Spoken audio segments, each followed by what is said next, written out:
നമസ്കാരം, പുതിയ വീഡിയോയിലേക്ക് എല്ലാവർക്കും സ്വാഗതം. ഇപ്പോൾ സോഷ്യൽ മീഡിയയിലാകെ സിബിൻ്റെയും ആര്യയുടെയും ലൈവ് ആണ് തരംഗമായിക്കൊണ്ടിരിക്കുന്നത്. അതായത് യാദൃശ്ചികമായിട്ട് സിബിനും ആര്യയും ചെന്നൈ എയർപോർട്ടിൽ വെച്ച് ജാസ്മിൻ്റെ ഉപ്പയായ ജാഫറിക്കനെയും അതേപോലെ തന്നെ ജാസ്മിൻ്റെ ഉമ്മയെയും യാദൃശ്ചികമായി കണ്ടുമുട്ടുകയും അവർ സൗഹൃദ സംഭാഷണത്തിൽ ഏർപ്പെടുകയും അവർ ഒരുമിച്ച് നിന്ന് ഫോട്ടോ എടുക്കുകയും അത് സോഷ്യൽ മീഡിയയിലാകെ ഇപ്പോൾ വൈറലായിക്കൊണ്ടിരിക്കുകയാണ്. എല്ലാവരും കണ്ടിരിക്കുമെന്ന് വിശ്വസിക്കുന്നു. അതേപോലെ തന്നെ ഞെട്ടിപ്പിക്കുന്ന ഇൻഫർമേഷനാണ് സിബിനും ആര്യയും ലൈവിലൂടെ പറഞ്ഞിട്ടുള്ളത്. അതായത് നമ്മുടെ സീക്രട്ട് ഏജൻറ്റ് ജാഫറിക്കയുടെ ഏജൻ്റായി പ്രവർത്തിച്ചു.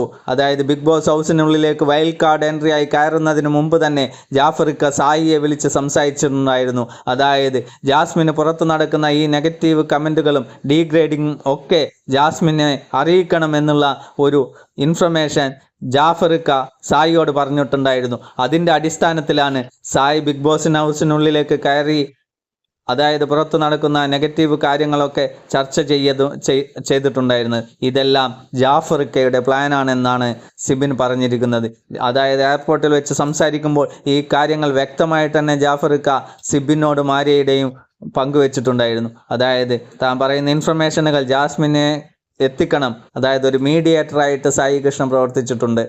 അതായത് സീക്രട്ട് ഏജൻ്റായി യൂട്യൂബ് ചാനലിൽ നിറഞ്ഞാടുന്ന സായി കൃഷ്ണൻ ഇപ്പോൾ ജാഫറിക്കയുടെ ഏജൻ്റായിട്ട് ബിഗ് ബോസ് ഹൗസിനുള്ളിലേക്ക് പോകുകയും ജാസ്മിന് വേണ്ടിയിട്ടുള്ള പുറത്തുള്ള പല ഇൻഫർമേഷനുകളും തുറന്നു പറയുകയും അതിൻ്റെ പേരിൽ സായി കൃഷ്ണന് വാണിംഗും ലഭിച്ചിട്ടുണ്ടായിരുന്നു.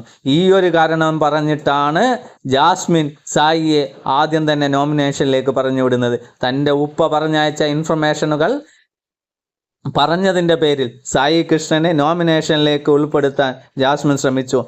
ഇപ്പോൾ അതിന് മറുപടിയായിട്ട് ജാഫറിക്ക തന്നെ സിബിനോട് പറഞ്ഞിട്ടുണ്ടായിരുന്നു എന്നാണ് പറയുന്നത്. ആ സമയത്തെങ്ങാനും ജാസ്മിൻ തൻ്റെ മുമ്പിലുണ്ടെങ്കിൽ കരണക്കുറ്റി അടിച്ചു പൊട്ടിക്കുമെന്ന് ജാഫറിക്ക തന്നെ സിബിനോട് പറഞ്ഞിട്ടുണ്ട്. എന്തായാലും ഇതൊരു പ്ലാനഡ് ആക്ടിവിറ്റിയാണ്.